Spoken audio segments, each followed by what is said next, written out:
শুধু আল্লাহ কবুল করবেন এটাই শেষ নয়, নবীর জীবনী খুলুন। এক সাহাবী নবীজির পাশে গিয়ে বলতেছেন, ইয়া রাসূলুল্লাহ, আমি তো একটা চিন্তা করছি। কি চিন্তা করেছো? আমি ফরজ সুন্নত ওয়াজিব এই কাজগুলি শেষ করে যে সময়টা অবসর থাকবো, সময়টা 4 ভাগ করে আপনি নবীর উপর 1 ভাগ দুরূদ শরীফ পড়বো। রাসূল বলেন, খুব ভালো, যদি পারো আরো বেশি করো। হুজুর, তাহলে 2 ভাগ পড়বো। খুব ভালো, পারলে আরো বেশি করো। হুজুর, তাহলে 3 ভাগ পড়বো। খুব ভালো, পারলে আরো বেশি করো।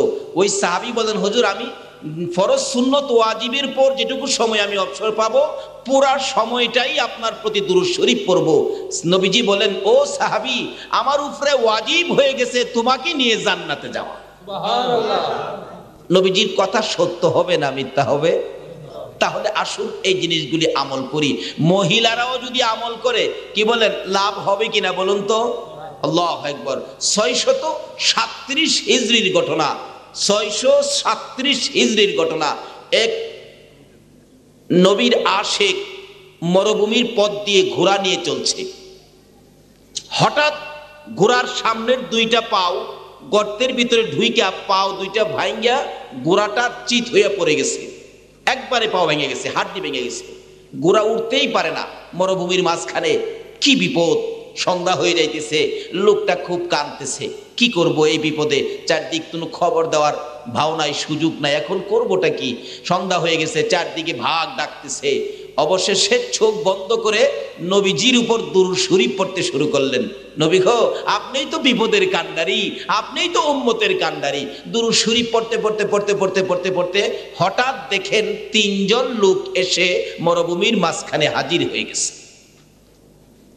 2 জন লোক আইসা ঘোড়ার 2টা পাও চিকিৎসা করে ভালো করে ফেললেন। আরেকজন দূরে দাঁড়িয়ে আছে। তখন বলতেছেন, আপনারা কে? আমার এই বিপদে আমার ঘোড়ার পাও চিকিৎসা করে ভালো করে দিলেন। একজন বলেন, আমারে চিনলে না? আমি তো ইমাম হুসাইন। দ্বিতীয়জন বলেন, আমাকে চিনলে না? আমি হলো হাসাইন। দূরে যে দাঁড়িয়ে আছে উনি কে? উনিই তো উম্মতের কান্ডারি, নবী মুহাম্মদুর রাসূলুল্লাহ সাল্লাল্লাহু আলাইহি ওয়াসাল্লাম। বললেন, আমার এই বিপদে আপনারা 2 জনকে এবং আমার নবীকে কিভাবে পাইলাম?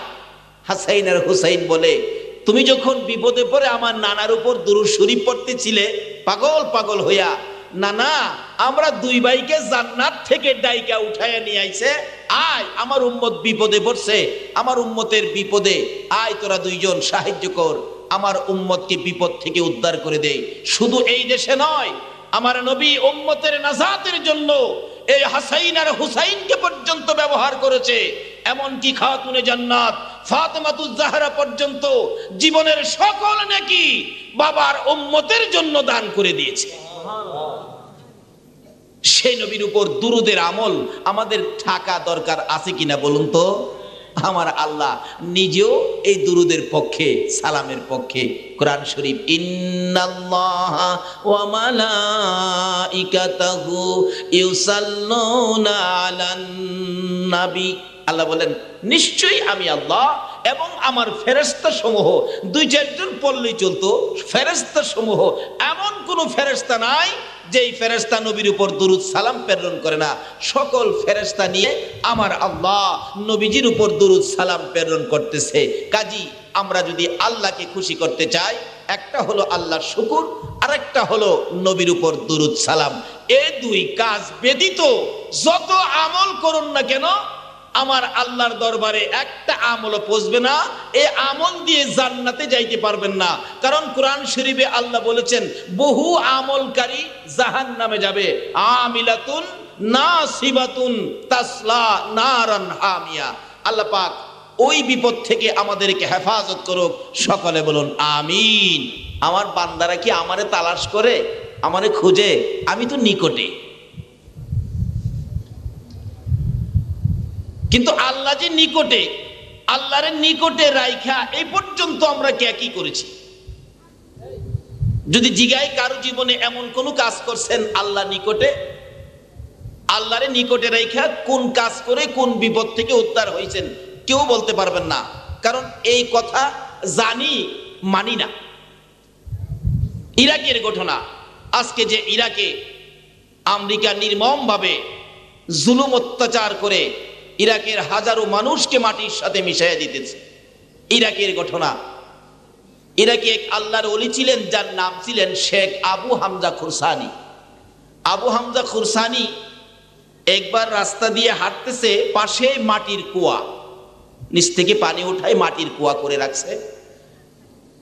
হঠাৎ এই মাটির কুয়ার ভিতরে বুড়া মানুষ আল্লাহর ওলি মাটির কুয়ার ভিতরে পড়ে গেছে। 20-22 হাত নিচে থেকে চিন্তা করতেছে যে কুয়ার ভিতরে পড়ছি, এখান থেকে উঠা আমার পক্ষে সম্ভব না, আর আমি যে কুয়ার ভিতরে আছি এটা কেউ জানেও না, করিটা কি? চিন্তা করতে করতে হঠাৎ দেখে উপরে দুইটা লোক গর্তের কিনারে দাঁড়ায়া, কুয়ার কিনারে দাঁড়ায়া ভাবতেছেন, রাস্তার কিনারে এত বড় কুয়া করলেন, এটা তো কাজটা ভালো করেন নাই। যদি কোনো মানুষ এর ভিতরে পইরা যায় তাহলে তো মরা ছাড়ার কোনো উপায় নাই। কিন্তু শেখ আবু হামজা খুরসানি তো কুয়ার ভিতরে, উপরে দুইজন লোক এই চিন্তা করতেছে, মানুষ পড়লেই তো মরবে। আচ্ছা, আমরা যদি হইতাম কি কন, কুয়ার থেকে উপরে দুইটা লোকেরে ডাকতাম কিনা, চাচাই ডাকি আর ভাই ডাকি, বাবারে ভাইরে আমি তো কুয়ার ভিতরে পড়ে আছি, আমারে উঠাও। উপরে দুই লোক পরামর্শ করে এই কুয়ার মুখটাকে বন্ধ করে দেওয়া উচিত, অথচ ভিতরে কিন্তু শেখ আবু হামজা খুরসানি আল্লাহর ওলি। উপরে দুইজন পরামর্শ করে গর্তের মুখটা বন্ধ করে দিবে, কিন্তু ভিতরে আবু হামজা খুরসানি কিচ্ছু কয় না। উনি মনে মনে ভাবতেছেন তারা যাই করে করুক, কিন্তু তারা তো আমার কাছ থেকে 20-22 হাত উপরে। আল্লাহ যে বলছে আমার নিকটে যিনি আছে ইনার কাছে আমার দুঃখটা বলি, জোরে জোরে কান সুবহানাল্লাহ। এদিকটা দুই লোক বড় পাথর দাগ খায় আনতেছে কুয়ার গর্তের মুখ বন্ধ করার জন্য, যাতে কোনো মানুষ এর ভিতরে না পড়ে, কিন্তু ভিতরে যে একজন আছে ধাক্কায় আনতেছে, আনতে আনতে আনতে আনতে আনতে একেবারে বড় পাথর আইনা গর্তের মুখের মধ্যে ফালাইছে, যাতে এর ভিতরে কোনো মানুষ না পড়তে পারে। ফালাইয়া তো চলে গেছে। তখন বিপদ বাড়ছে না কমছে? ভিতর থেকে শেখ আবু হামজা খুরসানি কয়, প্রভু গো, তুমি না কইছো তোমার নবীরে দিয়া, তুমি না আমাদেরকে বুঝাইছো, ডাকলে বলে তুমি নিকটে, তুমি যখন নিকটে আমি অন্য কাউরে ডাকবো না, মুখ বন্ধ হয়ে গেছে। ডাকতেছে গাফুর রহিম নাম তোমার, আল্লাহ হো আল্লাহ হো আল্লাহ, ইয়া রহমানু নাম তোমার, আল্লাহ হো আল্লাহ হো আল্লাহ। আল্লাহ কয়, ফেরেশতারা রে, এই মায়ার সুরে, করুণ সুরে, দয়ার সুরে কে রে আমারে আল্লাহ কইয়া ডাকে? আচ্ছা, আল্লাহ কি দেখে না কে ডাকে? সঙ্গে সঙ্গে আল্লাহ কয়, আমি আর সহ্য করতে পারি না, যা ও জংলার ভাগ, আমার ওলি শেখ আবু হামজা খুরসানি কুয়ার ভিতর থেকে আমাকে ডাকতেছে, যা যা তাড়াতাড়ি যা, কুয়ার ভিতর থেকে এই শেখ আবু হামজা খুরসানিকে উঠায়া দিয়া। বাঘ বাচ্চারে দুধ খাওয়াই দিচ্ছিল, হুকুম হইছে আল্লাহর পক্ষ থেকে। বাঘ কয়, বাচ্চারা রে দুধ খাওয়া বন্ধ কর, আমি মালিকের হুকুমে যাইতেছি। বাচ্চা পিছে পিছে দৌড়ে নিষেধ দেয়, আইস না, আমি আইতাছি, তোরা বইসা থাক। দৌড়ায় দেয়, মাথা দিয়া ধাক্কায় পাথর সরাইয়া ডাইন পাওটা ভিতরে ঢুকাইছে। আচ্ছা, বাঘের পাও কি 20-22 হাত লম্বা? আল্লাহ কই, তুই দিতে থাক, কারণ আমার বান্দা আমারে ডাকছে, আমি নিকটে থেকে যদি তার এই উপকার না করি তাহলে আমি কি করব? বান্দার ডাকের একটা বিনিময় তো দিতে হবে। বাঘের পাও বাড়াইয়া দিছে বিনিময়। যাইতে যাইতে একবারে 22 হাত নিচে শেখ আবু হামজা খুরসানির সামনে কে যেন বলতেছে, ধরো দেখো তোমার সামনে। ধরছে, দেখে পশমও আছে, ভালো করে ডাট করে ধরছে। বাঘে কয়, যে আশা আইছিলাম এটা হইছে, দেখা যা, টাইমটা উপরে উড়াইছে। শেখ আবু হামজা খুরসানি কই, খোদা গো, মরছিলাম কুয়ার ভিতরে হইরেই মরতাম, ওখানে যে বাঘে খাইব। চোখ বন্ধ করে ডাকতেছে, বাঘ আমারে খাইস না। বাঘ মাথার নিচে দিয়া যাইতেছে। কি বলেন, বাঘ কি খাইতে আইছে নাকি বিপদ উদ্ধার করার জন্য আইছে? এই বিপদ উদ্ধার করানোর জন্য বলছে কে? সেই আল্লাহই তো বলতেছেন, তোমরা আমারে তালাশ করো, আমি নিকটে, আমি দূরে না। কিন্তু আমার কাছে তোমাদের কোনো কথা থাকলে, দাবি দেওয়া থাকলে তোমরা বলো, সব দাবি দেওয়া আমি পরিশোধ করে দিব। আজকে জংলার ঘোড়া, জংলার হরিণ, পশু পাখি পর্যন্ত দাবি আদায় করে নিয়ে যায় আমার নবীর নাম বেচ্ছা, কিন্তু আমরা নবীর উম্মত হইয়া দাবি আদায় করতে পারি না। আদম নবী দোয়া কবুল করায় আমরা নবীর দোহাই দিয়া, কিন্তু আমরা পারি না। ঈসা নবী আখিরি নবীর উম্মত হয়ে যায়, এই নবীর উম্মতের বরকত বেশি ভাইয়া, দরখাস্ত করে আমার আখিরি নবীর উম্মত করো, আল্লাহ কবুল করে। কিন্তু আমরা পারি না কোনো কিছু কবুল করাইতে। কিন্তু কিভাবে কবুল করাবেন, দরজাটা এখনো খোলা। আল্লাহ রাব্বুল আলামিন বলতেছেন, ওয়াইজা সালাকা ইবাদি আন্নি ফাইন্নি করিব। নবী গো, আপনি বলে দেন আমার বান্দারা আমারে ডাকে, আমি নিকটে। এরপর আবার ডাকে, উজিব দাওয়াতাদ দাঈ ইজা দাআন। তাদের কি কোনো দাবি দেওয়া আছে? আমার কাছে কোনো আশা আছে, দরখাস্ত আছে? যদি দাবি দেওয়া থাকে তাহলে বলুন, বলুন আপনি, তারা যেন দাবি দেওয়া আমার কাছে পেশ করে। তাইলে কি করব? ফালিয়াস্তাজিবু লি ওয়া লিউমিনু বি লাআল্লাহুম ইয়ারশুদুন। আমার বান্দার সকল দাবি দেওয়া আমি আল্লাহ পরিশোধ করে দিব। সুরে সুরে বলুন সুবহানাল্লাহ। কিন্তু আমরা দাবি করতে পারি না, বিধায় পারি আমরা আল্লাহর কাছ থেকে আদায় করতে পারি না। আর দাবি করলেও স্বার্থের দাবি, সঠিক দাবি করতে পারি না।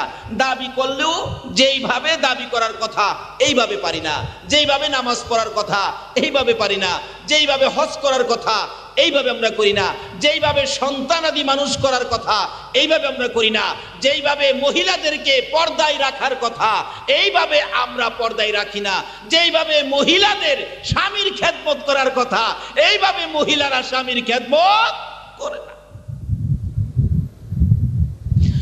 এই জন্য আল্লাহ ডাক শুনে না। নাইতে কথা মতো ডাকলে আমার আল্লাহ মহিলাদের ডাকও শুনে। আল্লাহু আকবার। কেমন শুনে? বাস্তবে আসুন, ইতিহাসের ঘটনা।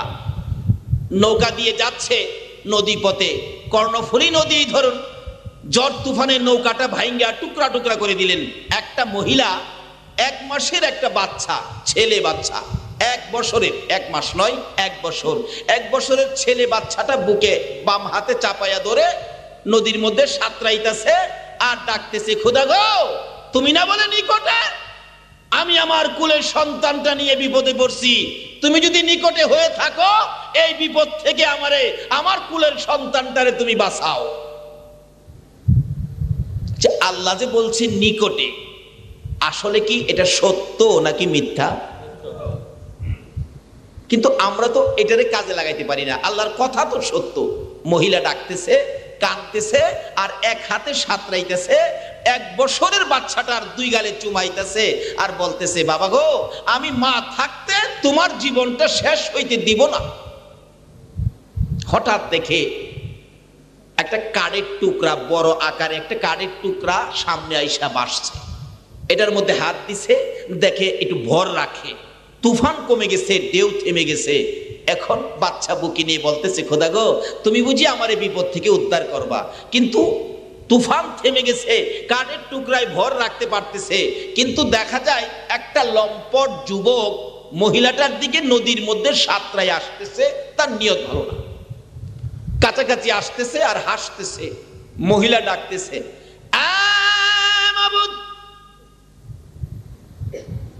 ভাবে বোঝা যায় আমার ইজ্জতের উপর আঘাত করবে, তুমি না ডাক দিলে শোনো। আল্লাহু আকবার করনা। এটা মহিলা, আরে ডাকতে পারলে মহিলার ডাকও তো শুনে। মাবুদ রে, বিপদ দেখা যায় একটার পর আর একটা বিপদ। আমি তোমার দরবারে হাত বাড়াইলাম, তুমি যখন নিকটে আছো আমার ইজ্জতের গাঠুরি তোমার কুদরতি হাতে দিলাম, আমার ইজ্জত গাঠুরি বানায়া তোমার কুদরতি হাতে দিলাম। কিন্তু যুবকটা আসতেই আসে, থামে না। আবার ডাক দিলেন, প্রভু গো আমার ইজ্জতের হেফাজত কি তুমি করবা না? তুমি যদি আমার নিকটে থাকো আমার ইজ্জতের হেফাজত করো।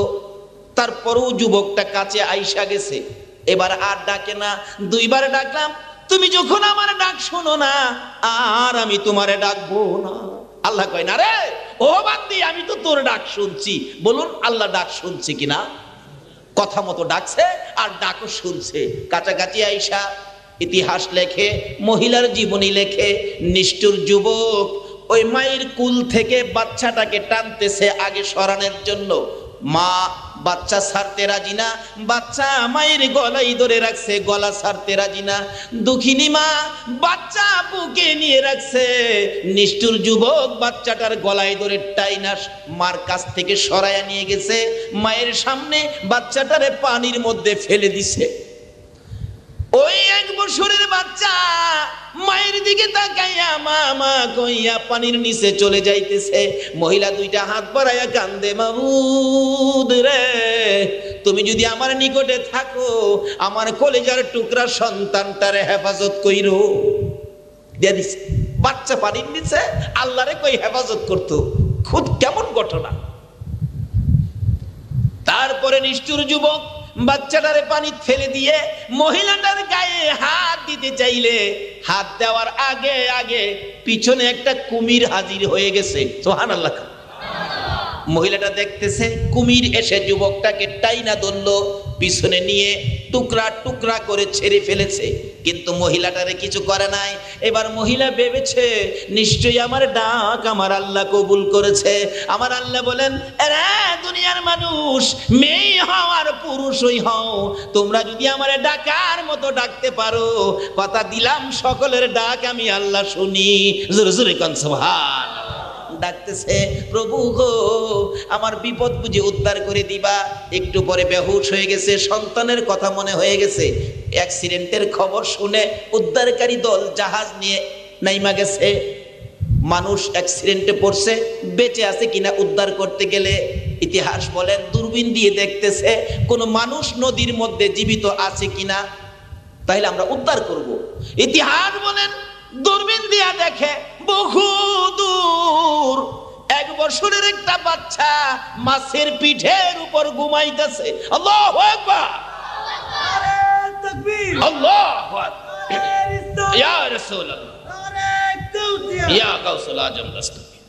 1 বছরের একটা বাচ্চা দেখা যায় মাছের পিঠের উপর ঘুমাইতেছে। আচ্ছা, এটা কি আশ্চর্যের কথা না? সমুদ্রের মধ্যে মাছে মানুষ পাইলে পিডে লয় না পেডে নেয়? কয় না দি বাঙালি? সমুদ্রে বড় বড় মাছগুলি মানুষ পাইলে পিডে নেয় না পেডে ঢুকায়? কিন্তু পিডের উপর মাছ মানুষ রাখছে বাচ্চাটাকে, ব্যাপারটা কি? আমার আল্লাহ বলেন, আমি না কথা দিছি ডাকলে আমি নিকটে দাবি দাওয়া করলে পরিশোধ করি, কিন্তু এখন তো আমরা ডাকতেই জানি না, বিধায় কোনো দাবি আমরা উদ্ধার করতে পারি না। উদ্ধারকারী দল বলেন, আমরা জাহাজ চালায় যায় দেখি বাচ্চাটা এখনো মাছের পিঠের উপর ঘুমাইতেছে। নিচে নামলেন, নাইমা বাচ্চাটার গায়ে হাত দিলেন, বাচ্চা ঘুমাইতেছে, এখনো ঘুমে। আল্লাহ কই ঘুমা। জাহাজের উপর তুলছে, ঘুমাইতেছে। আবার দেখতেছে আরো কোনো মানুষ জীবিত পাওয়া যায় কিনা। দূরে দেখা যায় কাঠের উপর ভর করে একটা মহিলা আসতেছে, জীবিত মনে হয়। জাহাজ চালায় গেলেন, যায় দেখি মহিলাটা জীবিত। বলতেছে, তোমার নাম কি, ঠিকানা কোথায়, কি অবস্থা আছো, তোমার পরিচয় দাও। মহিলা একটা চিৎকার মারে, ও উদ্ধারকারী দলেরা, আমার কোনো পরিচয় তোমরা জানতে চাও না, আগে বলো আমার কলিজার টুকরা সন্তানটা কই, আমার 1 বছরের বাচ্চাটা কই। যদি বাচ্চার খবর না দিতে পারো, আমি এই নদীর থেকে উঠবো না, আমি মাও জীবন দিয়ে দিব। মা সন্তানের জন্য এমন একটা মায়া আছে কিনা, কি বলেন? উদ্ধারকারী দল একজন বলে, একটা বাচ্চা তো পাওয়া গেছে, তুমি উঠো, একটা বাচ্চা আছে। কোথায়? আমাদের জাহাজে। জাহাজে মহিলাকে উঠাইলেন। কোথায় বাচ্চা? ওই জাহাজের কিনারে ঘুমিয়ে আছে। মা পাগলের বেশে দৌড়ে যাইতেছে। কাছাকাছি যাওয়ার পরে বাচ্চাটা তো ঘুমাইয়া রয়েছে। মা দূর থেকে চিৎকার মেরে ডাক মারছে, বাবা গো, আমার আল্লাহ কই পাগলামি করিস না, আমি যে আল্লাহ, ওই যে দাবি করছস, আমি যে দাবি পুরা করব, কথা দিছি, দেখ আমি কেমন আল্লাহ। পানির নিচ থেকে বাচ্চা মাছের পেটে রাইখা, এমন বিপদের মধ্যে জীবিত রাইখা, মায়ের কুলে মায়ের বাচ্চা পৌঁছাইয়া দিতে পারি। জোরে জোরে কোন সুবহান আল্লাহু আকবার, ইয়া রাসূলুল্লাহ, ইয়া গাউসুল আজম জিন্দাবাদ। বলুন, সে আল্লাহ এখনো আছে কিনা? কিন্তু এখন পুরুষের ডাক হই শুনে না আর মহিলারা ডাক শুনবো? যদি এখনো ডাক দিতে পারে মহিলাদের ডাক, কি বলেন শুনবে কিনা? কিন্তু কোন মহিলার ডাক শুনবে? আসুন শিক্ষা দিবেন নবী। আল্লাহ রাব্বুল আলামিন নিজে বলেছেন তোমরা কি করো, নবীর সাথে সম্পর্ক করো, নবীর কাছ থেকে শিক্ষা নাও। নবী হলেন আমাদের নমুনা। লাকাদ কানা লাকুম ফি রাসূলিল্লাহি উসওয়াতুন হাসানা। আল্লাহ বলেন আমাকে পাওয়ার, আমার জান্নাতে যাওয়ার, আমার কাছ থেকে দাবি আদায় করার, আমাকে খুশি করার জন্য নমুনা হলো নবী মুহাম্মদুর রাসূলুল্লাহ সাল্লাল্লাহু আলাইহি ওয়াসাল্লাম। শিক্ষা দিয়েছেন আমার নবী। কিভাবে দেখেন, একদিন খাতুনে জান্নাত ফাতেমাতুজ জাহরা নিজের মেয়েকে দিয়েই শিক্ষা দিলেন। তবুকের যুদ্ধের ঘটনা খুললে পাওয়া যায়। তবুকের যুদ্ধে হযরতে আলী রাদিয়াল্লাহু তাআলা আনহু যুদ্ধের ময়দানে যাবেন। এমন সময় খাতুনে জান্নাত ফাতেমাতুজ জাহরা বলতেছেন, স্বামী গো, ও স্বামী, তুমি যুদ্ধে যাইবা? আমি একটা দাবি করি তোমার কাছে। কি দাবি? আমার জন্য একটা নতুন কাপড় আনবা। কারণ তোমার কাছে বিয়ে হয়েছে যেদিন, নতুন কাপড়ও তুমি দিতে পারো নাই। আমার মৃত মা খাদিজাতুল কুবরা রাদিয়াল্লাহু তাআলা আনহার কাপড় পরে আমি ফাতেমার বিয়ে হয়েছে। ও মা বোনেরা, যে খাতুনে জান্নাত ফাতেমাতুজ জাহরা বেহেশতি মহিলাদের সর্দারিনী হবে, তার জীবনী খুলো, তা কি করেছে। আর এত রঙে রঙের কাপড় পায়া তোমরা কোন দিকে কি করতেছ? আসলে এই নবীকে চিনতে পারলে, নবীর আদর্শ, নবীর তরিকা বুঝতে পারলে সহজ হয়ে যাবে। আমি কিতাবাদি খুলে খুলে দেখছি মহিলারাই নবীরে চিনছে আগে। সুবহানাল্লাহ। মহিলারাই নবীরে চিনছে আগে। ওই রকম মহিলা যারা ছিল তাদের পেট থেকে নেককার আলেম উলামা ওলি গাউস কুতুব জন্মগ্রহণ করেছে। যাই হোক, বলতেছিলাম খাতুনে জান্নাত ফাতেমাতুজ জাহরা বললেন, স্বামী গো, আমাকে একটা নতুন কাপড় আনবেন আমার জন্য। কারণ বিয়ে হইছে মার পুরান কাপড় পরে, মৃত মায়ের কাপড় পরে। এ পর্যন্ত দুইটা সন্তানের মা হইলাম, হাসাইন আর হুসাইনের মা হইলাম, আমাকে একটা নতুন কাপড় দিলেন না। স্বামী গো, যুদ্ধ থেকে আসার সময় আমার জন্য একটা নতুন কাপড় আনবেন। আচ্ছা বলুন তো, স্বামীর কাছে স্ত্রী এভাবে কাপড় দাবি করার অধিকার আছে না? ফাতেমা ন্যায্য দাবি করছে। এরপরও হযরতে আলী রাদিয়াল্লাহু তাআলার মনটা একটু বার হয়ে গেছে। কেন? যুদ্ধের ময়দানে যাইতেছি, ফাতেমা এই সময় দাবি করলো, বাঁচি না মরি যুদ্ধক্ষেত্রে, মনটা একটু ভার, রওনা হয়ে গেছে। পিছে পিছে হাসাইন আর হুসাইন যা কিছু হইতো নানার কাছে টপ করে বলে দিত। দৌড়ে যাইয়া আমার নবীর কানে কানে বলে দিলেন, নানা গো, আমার মা আমার বাবা যুদ্ধে যাওয়ার সময় একটা জামার দাবি করেছিল, আমার বাবার মনটা একটু বাড়ি হয়ে গেছে। এই খবর টুকুন পাইয়া আমার নবী ফাতেমার ঘরে আসে না। কি শিক্ষা দিয়ে গেলেন? কার ডাক শুনবে? কার ঘর থেকে ওলি হবে, গাউস কুতুব হবে? আজকে ওলির জীবনী আছে, ওলি নাই। আর আলেম উলামা যদিও হয়, রাজনীতি ফাজনীতি কইরা, দ্বন্দ্ব বন্ধ কইরা, বোমা টোমা মাইরা একেবারে মুসলমানের কলঙ্ক কইরা তেরায়।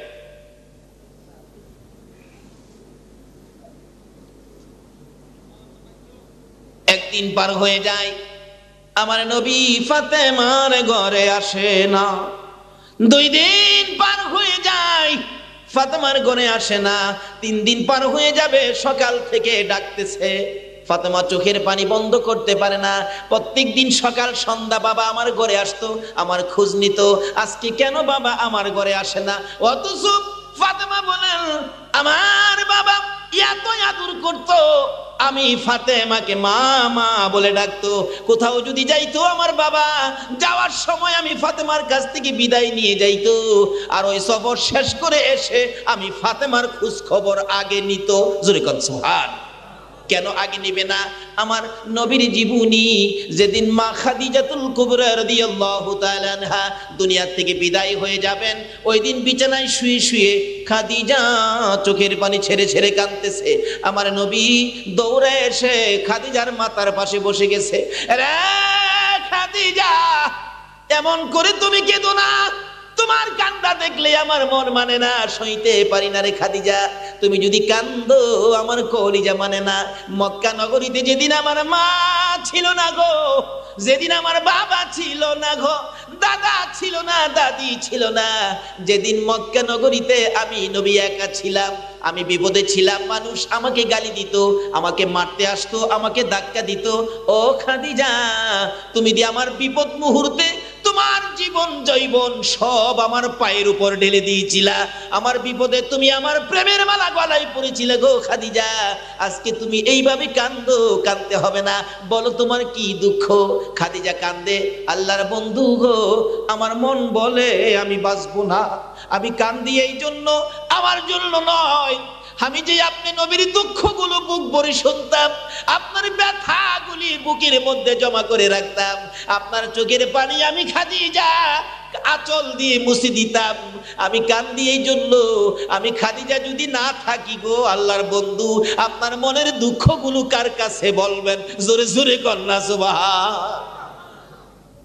কি শিক্ষা দিয়ে গেছেন? স্বামীর মনের দুঃখগুলো স্ত্রীর কাছে গেলেই তো থাকে না, সব মুছে দেয়। কিভাবে মুছেন, কি আদর্শ, কি তরিকা ছিল।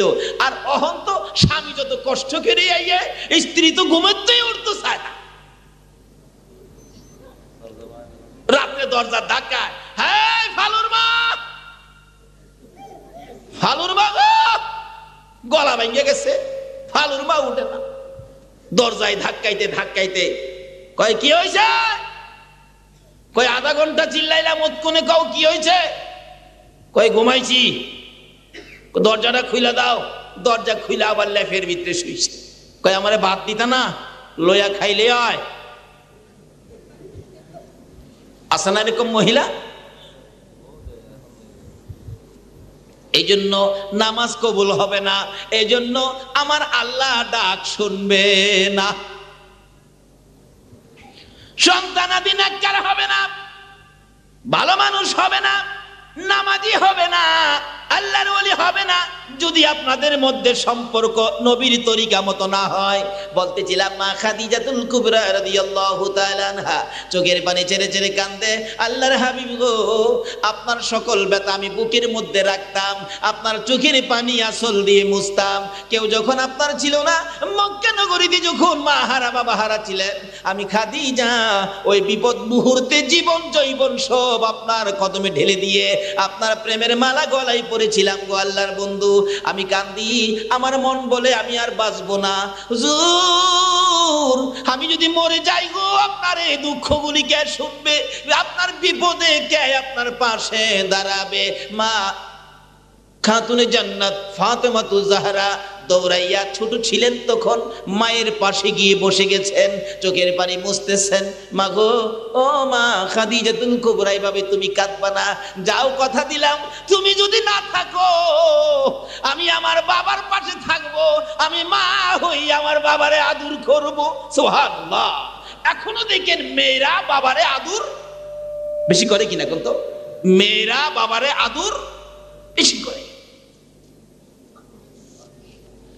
বাবা কথা দিলাম আমি ফাতেমা তোমার সুখে দুঃখে পাশে থাকবো।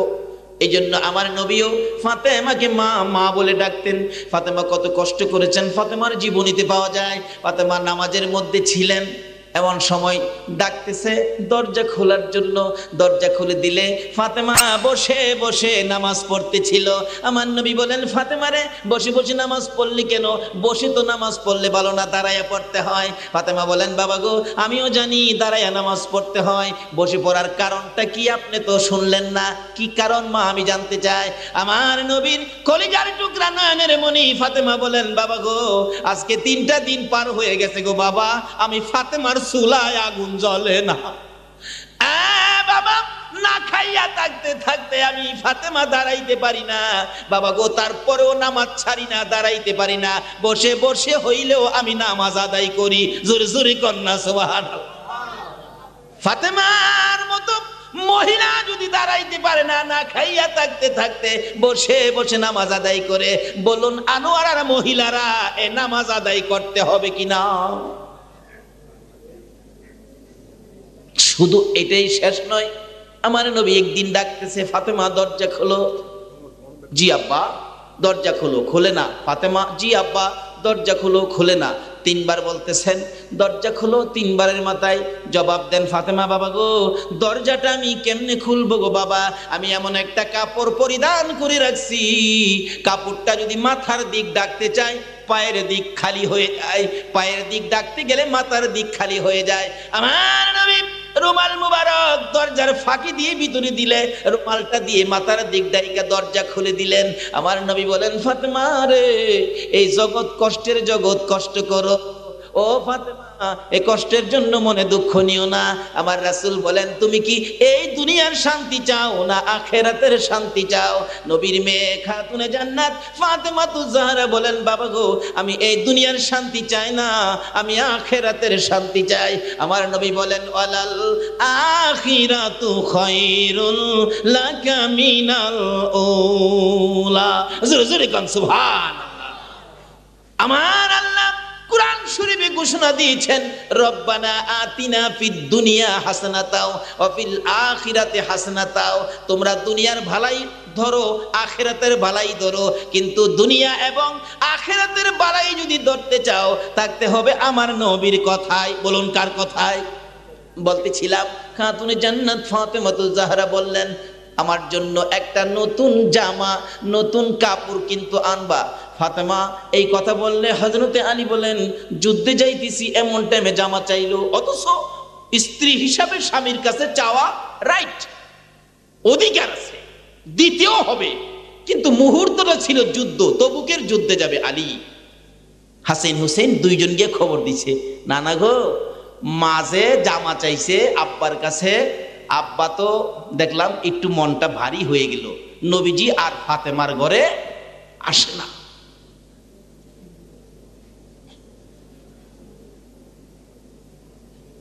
একদিন, দুই দিন, তিন দিন নবীজি আসে না। ফাতেমা দিন রাত কান্দে, বাবা কেন আসে না? দুই ছেলেকে পাঠাইছে, যাও তোমার নানারে নিয়ে আসো।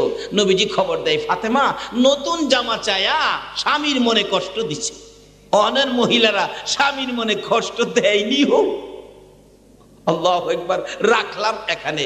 খাতুনে জান্নাত ফাতেমা তু জাহরা একদিন বলছিলেন, বাবা গো, নবীজিরে বলে, বাবা গো আমি তো নবীর মেয়ে, হ্যাঁ আমি তো হাসাইন আর হুসাইনের মা, হ্যাঁ আমি তো হযরতে আলীর বিবি, হ্যাঁ আমি নাকি বেহেশতি মহিলাদের সর্দারিনী, হ্যাঁ বাবা আচ্ছা আমি তো বেহেশতে গেলে আমার পাশের বেহেশতিটা, আমার পড়োশি বেহেশতিটা কে হবে, কোন মহিলাটা হবে বাবা আমাকে একটু বলবেন?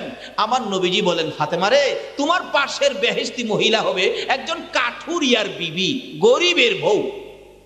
ফাতেমা গো বাবা কাঠুরিয়ার বিবি, এই মহিলাটা কোথায়, আমি কি দেখতে পারবো? নবীজি ঠিকানা বলে দিলেন, ওই মহিলাটার বাড়ি এদিকে, এইভাবে তুমি গিয়া দেখা করতে পারো। সকালবেলা খাতুনে জান্নাত ফাতেমা তু জাহরা দৌড়ায় গেছেন সকালবেলা মহিলাটাকে দেখতে। বাড়ির সামনে আওয়াজ দিলেন, মহিলা বললেন, কে? আমি ফাতেমা, হাসাইনের হুসাইনের মা, আলীর বিবি, নবীর কলিজার টুকরা, নয়নের মণি, আমি ফাতেমা। মহিলাটা ভিতর থেকে বলতেছেন, ফাতেমা গো বোন, আপনি আসছিলেন কষ্ট করে, কিন্তু আপনার সাথে যে আমি দেখা করব, আমি তো আমার স্বামীর কাছ থেকে অনুমতি রাখি নাই। নবীর মেয়ের সাথে দেখা করব, স্বামীর অনুমতি চাই। আচ্ছা অনুমতি ছাড়া যদি দেখা করে স্বামী কি রাগ হইব? আরো খুশি হইব, কিন্তু কয় বোন আপনার সাথে দেখা করব, আমি অনুমতি রাখি নাই, আপনি কালকে আইসেন, আমি আমার স্বামীর কাছ থেকে অনুমতি রাখবো। ডাকতেছে, আচ্ছা ঠিক আছে। পরের দিন সকালে রওনা হয়েছে। হুসাইন কয়, আম্মু কালকা সকালে কই গেছিলা? গেছিলাম তো এক মহিলার বাড়ি, তো আজকে আমারে নিয়ে যাইবা। বাড়িতে আওয়াজ দিছে, কে? আমি ফাতেমা। হুসাইন জিগায়, আম্মু কালকে তুমি এখানে আইছিলা? মহিলা কয়, বোন আপনার সাথে কে? আমার ছোট ছেলে হুসাইন, আর জান্নাতি যুবকদের সর্দার হবে হাসাইন আর হুসাইন সাথে, হুসাইন সাথে ছিলেন। এবার মহিলা কয়, ফাতেমা গো আমি তো ফাতেমার সাথে সাক্ষাৎ করব, স্বামীর কাছে অনুমতি রাখছি, হুসাইনের লগে দেখা করব, এই অনুমতি তো আমি স্বামীর কাছে রাখছি না, আমি কালকা অনুমতি রাখবো, আপনি কালকে আইসেন। পরের দিন যাইতেছে, 3 দিনের দিন। হাসাইন কয়, আম্মু হুসাইন লইয়া কালকে কই গেছিলা? ছোট ছেলেরা এরকম কয় না, বাবারে গেছিলাম তো এক মহিলার বাড়িতে, আজকে কিন্তু আমারে থুইয়া যাইতে পারবা না। পরে তৃতীয় দিন ডাকতেছে, কে? আমি ফাতেমা। হাসাইন কয় আম্মু হুসাইন রে লইয়া এখানে আইছিলাম। মহিলা কই বোন সাথে কে? আমার বড় ছেলে হুসাইন। বোন আমারে মাফ করবেন, আমি তো হুসাইনের সাথে দেখা করার অনুমতি রাখছি, হাসাইন বড় ছেলে আপনার, হাসাইনের সাথে দেখার অনুমতি রাখছি না, কালকে আইসেন। ফাতেমা ডাকতেছে, আর তোমার এখানে আসতে হবে না, আমি বাবারে জিগাইছিলাম আমার পাশের বেহেশতি কে হবে? বোন গো তুমিই হবে আমার ফাতেমার পাশের বেহেশতি। জোরে জোরে কান সুবহানাল্লাহ। এটা স্বামীর কথা মাইন্না হইল না না মাইন্না হইল? স্বামীর কথা মানার নির্দেশ নবীজি দিয়েছেন। কিভাবে দিয়েছেন এই আলোচনাটার মধ্যে ছিলাম। আসুন সামনে বাড়ি। বলতেছিলাম বাইজিৎ বলেন, মা গো তুমি আমার মা লাগো। বলুন কি লাগে? মা কইয়া যদি সন্তানেরা ডাক মারে রে, মহিলাদের কলিজা ঠান্ডা হইয়া যায়। ও বাবারা ভাইয়েরা, মার যদি কেউ কষ্ট দিয়া থাকো, মাকে কষ্ট যদি দিয়ে থাকো, মার মন খুশি করার জন্য লক্ষ টাকার দরকার নাই, কোটি টাকার দরকার নাই, এয়ার কন্ডিশনের বাড়ির দরকার নাই, মায়ের জন্য 2 কেজি মিষ্টির দরকার নাই, 5 কেজি আপেলের দরকার নাই। খালি হাতে যাইয়া 5 বছর পর্যন্ত মারে কষ্ট দিছো, মার সামনে যাইয়া খালি একটা ডাক মারো মা কইয়া, মার মন খুশি হইয়া যায়। জোরে জোরে কান সুবহান। বাস্তব আসুন, আমার এলাকার ঘটনা বলছি। একটা ছেলে জুট মেলে চাকরি করতো, জুট মেলে চাকরি করে, কিন্তু বিয়ে করাইছে বাড়ির পাশে। বিয়া করার পরে খালি পরামর্শ দেয়, রোজগার করে চাকরি করে পয়সা বাপ মারে খাওয়াইবা, তোমার ভবিষ্যৎ আছে না, ওই যে মুরসাইতাছে চাবি। পোলাই কয় হ ঠিক ইত্তে কইছো, আর বাপ মারে খাওয়াবো না। গরিব ছিল তো, গরিব মানুষ ছিলেন। ডাকতেছে, মাস শেষ হয়েছে, মা ডাকে, কিরে বেতন পাইছস? কয় বেতন পাইলে কি করুন লাগবো? কয় টাকা পয়সা দরকার না। ক টাকা পয়সা খালি তোমারই দিলামু, আমরার ভবিষ্যৎ নাই। মা কয় বাবা রে বুঝছি তোমরার ভবিষ্যৎ। যেদিন 3 দিন 3 মাস শিশু সন্তান প্রস্রাব পায়খানা করে বিছনা লাটফাট করে দিতা, আমি মেতরের মতো পরিষ্কার করতাম। আমি তো ভবিষ্যৎ খুঁজছি না রে, আজকে তুই ভবিষ্যৎ ওরা হয়ে গেলে। যাও বাবা যাও যাও, ওই বাঙ্গা করে থাকো, ভবিষ্যৎ খুঁজে। মাশাআল্লাহ 1 মাস 2 মাস 6 মাস পর্যন্ত চাকরি, কিছু পয়সা থাকে, কিছু পয়সা রাখে, কিছু পয়সা খরচ করে, এবার কিছু জমি জমা রাখা 20-25 মণ দানের মালিক হইল। মানুষ মাত্র 2 জন, দানের মালিক হয়ে গেছে 25 মণ। এখন 2 জনের আনন্দ কে দেখে? হঠাৎ তার বাবা মানুষের বাড়িতে কাজ করত, গরিব মানুষ, অসুস্থ হয়ে 8 দিন কাজে যাইতে পারে নাই, ঘরে খাবার নাই, একবারে 8 দিন পর্যন্ত ঘরে খাবার নাই। ছোট্ট একটা ভাই ছিল, ভাইটা কান্দে, মা বড় ভাইয়ের ঘরে ধান আছে, একটু ধান নিয়ে আসো না, আমার বাবা রোজগার করলে ধান কিনা দিয়ে দিও, পেটের খিদা সহ্য হয় না। মা বলতেছেন, বাবারে কেমনে যামু? হ্যাঁ তো 6 মাস যাবত আমারে মা কইয়া ওই ডাকে না, কেমনে যামু তার কাছে? আমার তো লজ্জা করে রে বাবা, কি কমু, পেটের খিদা মা সইতে পারতেছি না। মা দুঃখে বলতেছেন, আমার কলিজাটা খুইলা খেন, তবু এর কাছে যাবো না। কি করবো, ছোট ছেলের কান্নায় গেছে বেহায়ার মতো, যায় বলতেছে, বাবা তোর ঘরে এত ধান, আমারে 1 মণ ধান দিয়া দে, তোর বাবা রোজগার করলে দিয়া দিব। তোর ছোট্ট ভাইটা 8 দিন যাবত পেটের খিদা, দেখ চেহারাটা চাওয়া যায় না। হ্যাঁ কয় বুঝালই, মা দান চাইছে আর বুঝবার বাহির হইছে। যাইয়া বাড়িওয়ালির সাথে বুঝছে, মা দান চাইছে 1 মণ, দেওয়া যাইব? বাড়িওয়ালি কয় নিষেধ করে দাও, কষ্ট করে জুড়াইছি, এটা খায়া শেষ করতো, তোমারে দেওয়া যাবে না। হ্যাঁ এমনি গিয়া কইছি, কষ্ট করে জুড়াইছি, আমারে শেষ করতে খায়া দেওয়া যাবে না। মা কষ্ট পাইছি নিকন তো, চোখের পানিগুলি মুছতেছে, ঘরের ভিতর ঢুকতেছে, তার বাবা অসুস্থ, বলতেছে, তুমি কান্দো কে, ব্যাপারটা কি? যে এই বড় ছেলের লেগে এত কষ্ট করছো, আজকে আমার 1 মণ দান দিল না।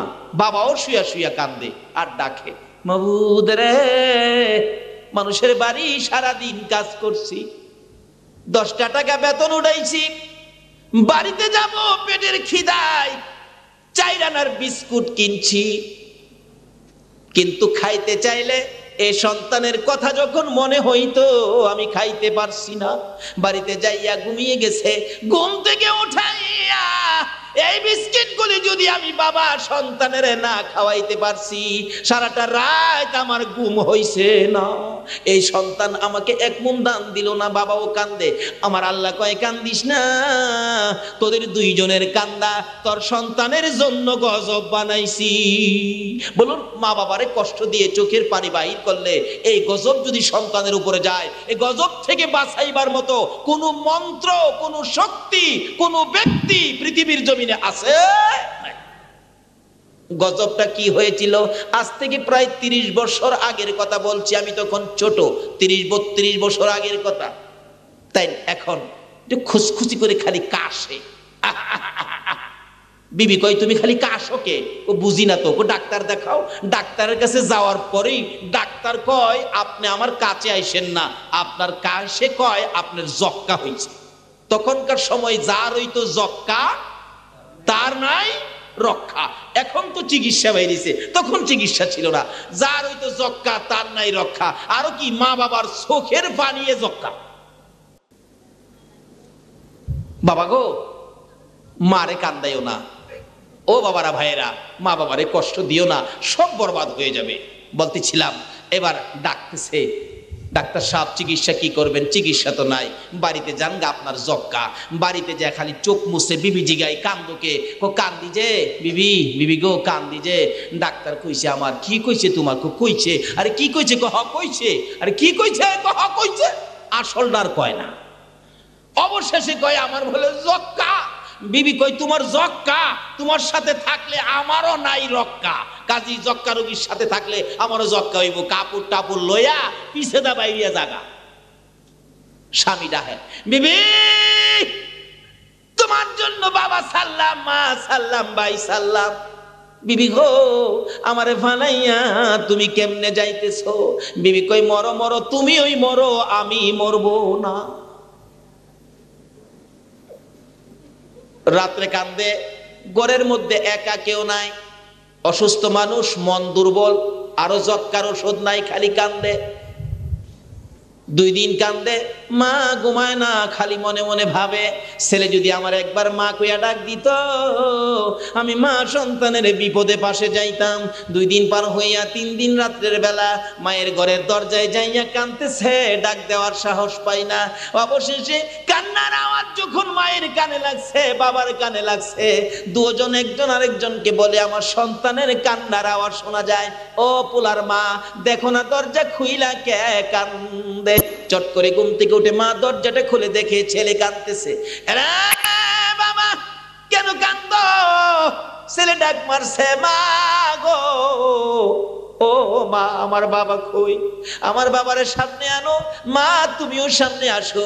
আমি অপরাধ করেছি, আমি অন্যায় করেছি, তোমাদের দুইজনের পায়ে ধরে ক্ষমা চাবো। বাবা সামনে আসলে একটা হাত বাড়ায় ডাক মারছে, বাবা, মা গো, দুইজনের পাও বানাইয়া দাও, আমি তোমাদের পায়ে ধরে ক্ষমা চাবো। মা 2টা হাত বাড়াইছে, বাবাও 2টা হাত বাড়াইছে। বাবা গো পায়ে ধরতে হবে না গো বাবা, তুমি যে আমরা রে মা বাবা কইয়া ডাক মারছো, আমাদের সকল ব্যথা দূর হইয়া গেছে।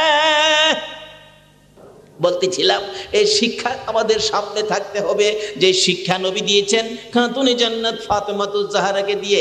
এবার ফাতেমা বলতেছেন, হাসাইন রে, হোসাইন রে, যায় বল আমার বাবা কেন আমার বাড়িতে আসে না? আমার নবী বলে দিলেন, হাসাইন হুসাইন তোমার মার কাছে বলে দাও নতুন জামা চাইয়া আলীর মনে কষ্ট দিয়েছে, যতক্ষণ পর্যন্ত ফাতেমা আমার আলীর মন খুশি না করবে রে, ততক্ষণ পর্যন্ত আমি নবী ফাতেমার ঘরে যাব না। ফাতেমা যতক্ষণ পর্যন্ত স্বামীর মন খুশি না করবা, ততক্ষণ পর্যন্ত আমি নবীর দেখা পাইবা না। মা বোনেরা গো, যদি কেউ স্বামীর কষ্ট দিয়ে থাকো, নবী যদি আপন মেয়েকে যদি এই কথা বলতে পারে নবীর দেখা পাইবা না, তোমরা যদি স্বামীর মনে কষ্ট দাও, নবীর দেখা তোমাদেরও হবে না। এবার যাইতেছে ফাতেমা চোখে পানি ঝরতেছে। হাসান হুসাইন খবর দিলেন, মা গো, বাবার মন খুশি না করলে নানা আসবে না। ফাতেমা কান্দে। 3 দিন পার হয়ে যায়। বিকালবেলা যুদ্ধ শেষ হয়ে গেল, বিজয়ী হয়ে গেল। হযরতে আলী রাদিয়াল্লাহু তাআলা আনহু বাড়ির দিকে আসতেছে। অন্যদিন কোন যুদ্ধ থেকে আসলে বীর বিক্রমের মতো দৌড়াইয়া বাড়ির ভিতরে ঢুইকা খুশি মনে ফাতেমার সামনে যায় দাঁড়ায়। ওই দিন আলী বহু দূর থেকে গোড়ার থেকে নাইমা গেছে, মনটা যেন ভারী ভারী, দৌড়ায়া যায় না। গোড়ার লাগাম ধরে হাঁটতে হাঁটতে আস্তে আস্তে আসতেছে। ফাতেমা ঘরের সামনে দাঁড়াইয়া দেখে স্বামী আসতেছে, সঙ্গে সঙ্গে চুলার মধ্যে গরম পানি বসাইছে। নবীর মেয়ে হইয়া কি শিক্ষা দেয় গো ও আনোয়ারার মহিলারা, শুনো। ফাতেমা গরম পানি বসাইয়া অপেক্ষায়, স্বামী কোন সময় ভিতরে ঢুকবে।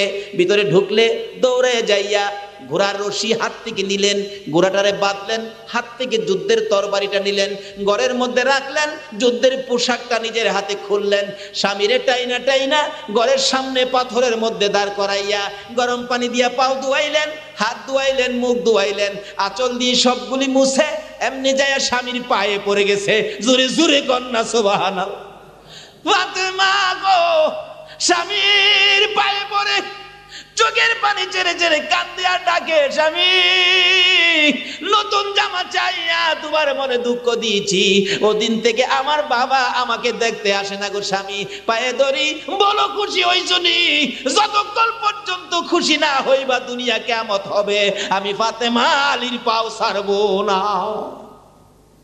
হাসান হুসাইন দুই পাশে দাঁড়ানো। হযরতে আলী মুস্কি মুস্কি হাসে। ফাতেমা ছেড়ে দাও, আমি তো খুশি, আমি তো তোমার প্রতি কোনো রাগ না, আমি তো নিজের প্রতি রাগ। কেন একটা জামা কিনে দিতে পারি না, এত গরিবী অবস্থায় পারতেছি না, বিদায় নিজেকে নিজে ধিক্কার দেয়। তোমার প্রতি আমার কোনো রাগ নাই গো ফাতেমা, আমি খুশি হয়ে গেছি। এই ফাঁকে দিয়া দৌড়াইয়া হাসাইন আর হুসাইন আমার নবীর সামনে হাজির ডাকতেছে, নানা নানা গো আজকে আমরা বাড়ি যাইবানি গো নানা। হাসাইন হুসাইন আমার আলী খুশি হয়েছে নি। হাসাইন হুসাইন দুই ভাই মিলে বুঝাইতেছেন, নানা গো আমার মা ফাতেমা বাবার পায়ে পড়ে গেছে, আমার বাবা মুস্কি মুস্কি হাসতেছে। এমনি সময় আমার নবী রওনা হয়ে যায়, ঘরের মধ্যে হাজির হয়ে গেলে ফাতেমা কান্দে, বাবা গো 3 দিন পর্যন্ত আইলা না, আমার খোঁজ খবর নিলা না। আমার নবী বলেন, রে ফাতেমা নতুন জামা চাইয়া স্বামীর মনে দুঃখ দিয়েছো, এই দুঃখ লইয়া যদি যুদ্ধ ক্ষেত্রে আমার আলী মারা যাইতো রে ফাতেমা, তুমি ফাতেমা মারা গেলে আমি নবী তোমার জানাজায় শরীক হইতাম না। কি শিক্ষা দিলেন নবীজি নিজের মেয়েকে দিয়ে।